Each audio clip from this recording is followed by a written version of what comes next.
What's up mga sir? Andito kami ngayon sa lugar na napakatahimik at napakapayapa kasi patay lahat. Nandito nga pala kami para maglinis yan. Kung makikita nyo, ito yung mga kasama ko, si Pat. Yan, napaka-sexy niyan. Sheesh! Paisa nga sir.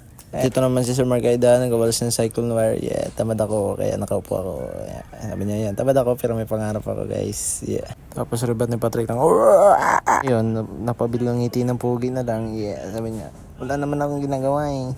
Yeah. Kaya ba to ng brush? Baka toothbrush lang kasi yung ngipin ni Karandang kakulay na nito eh. Sabi niya. Tapos bigla siya napaisip, sabi niya, oh, bakit ang kalat men? Sabi niya, napakalat-kalat lang yung lupa dito. Tara, walisin natin yan. Kumuha siya ng walis guys. Pinawalis niya yung lupa, sabi ni Karandang. Hindi yan kaya pa to. Kuha ako ng pala yun. Pinala ko yung hangin, nice. Paluin niyo na kita. Pak. Yan guys, nakikita nyo, napakasipag talaga nitong dalawa na ito. Kupal lang yan, pero kupal talaga yan. Tapos habang nagawalis, Patrick may naisipan yan. Yan, buwang yan eh. Tutusukin niya bigla. Wow, sabi ni Karandang, wow, ang sarap! Ayun, satisfied na naman si Patrick. Tuwa siya dyan guys. Yan. At dito kami guys, na mag-igib kami ng tubig para matanggal talaga yung mga dumi doon sa nicho. Tsaka matagal-tagal na rin kasi ba naglinis. Yan. Sipag talaga ng mga kasama ko guys. Yan. Nakita nyo yan, napakapugi pa ako, parang naglalakad sa hardin. Yeah, hardin na payapa. Yan, nakita nyo yung kapugian ko. Yes, smile good.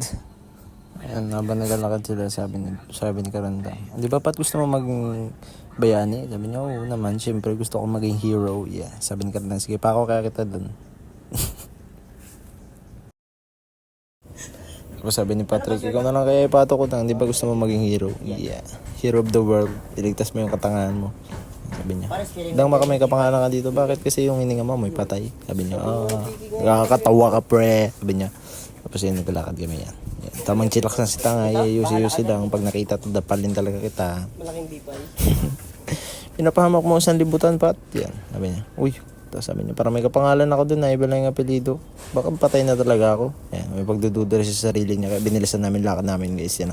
Well, real quick lang, nakakita kami ng tubig yan. So, yan, gagigip kami. Sabi ni Makmak. Sabi niya, yes, may tubig na, makakaligo na si Karandang, hindi na mabaho. Yes, sir. Yan, sabi ni Karandang. So, yan. Malapit na matapos guys yung ginaigib namin na tubig mga sir. Yan. Nakita nyo naman, tatlong balde yan. Kaya pinagtulong-tulungan na namin yan. May mga bisita. Wow, sana all my flowers. Yan. Tapos tambay lang yung pogi. Yes. Tapos nakatingin, ngumiti. Yan. Pinatay niya ng tubig kasi bubuhatin na namin. May mag-aigib pa. Yan. Naglakad na yung pogi guys. Sabi, hindi naman mabigat. Sabi niya, pati ka dito Pat to. Sabi niya, hindi akin na itong isa pre. Sabi niya, sige, lakad tayo.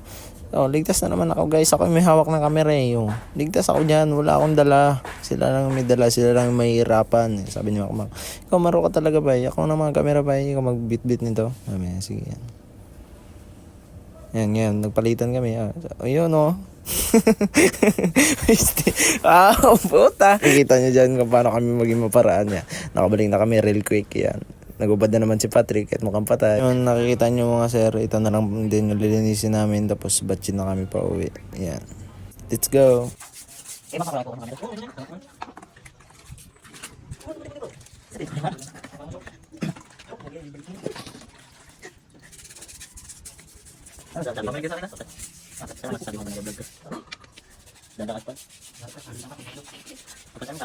Okay. Papahay mo muna tayo dito.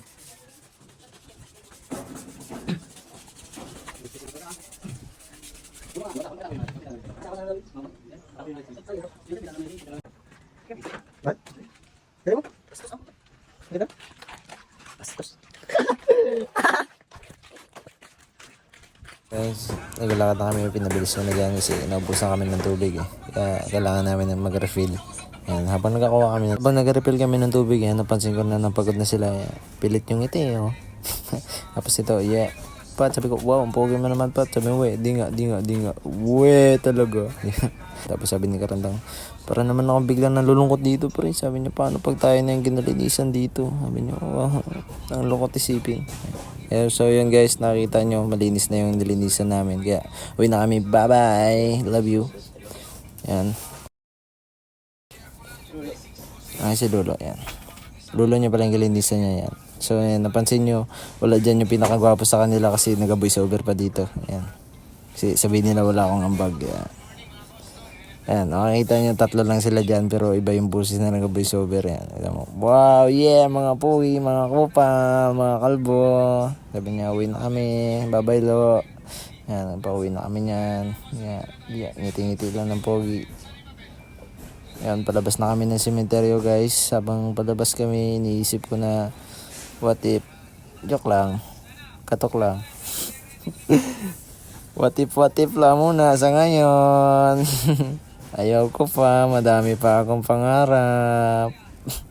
Sabi ni Karandang dyan. Sabi niya, paano kaya kung ito yung maging negosyo natin pre? Linis tayo sa nicho, tapos pang kape-kape lang natin. Sabi niya, sige, sa Undes, sabi niya. Tapos ewan ko kung nakabalik kami yan. Yan. Sabi niya, iya. Ang mga pogi, iya. Palabas na mga pogi, umanda kayo, palabas na mga pogi. Yes, nakalabas na kami ng sementeryo, pauwi na kami niyan. Yan. Pagod pero solid naman kasi nalinisan namin na maayos. Yan. So kayo, kung may mga kamag-anak kayo na kailangan nyo bisitahin nyo na kasi pag binisita nyo na sila sa susunod, pag nasa nicho na sila, mahirap na kasi magalinis pa kayo, katamad yun. Pag kayo nagbisita sa bahay nila ngayon, buhay pa sila, may pagkain pa kayo doon, di ba? Paisip kayo nun. Yan, paligon na kami guys. Yes. Di ba? Ang ganda ng kalsada. Nakita ko si Dodong, chupi, chuchuy. Yan. Ganda ng dito guys. Ganda mag-rides dito. Slow. Ano lang ba? Chill ride lang ba? Tapos sabi niya, wow, Thai concept. Yan. Pauwi na kami. Napunan na lang kami masyado. Yan. So magpapaalam na kami. Peace out.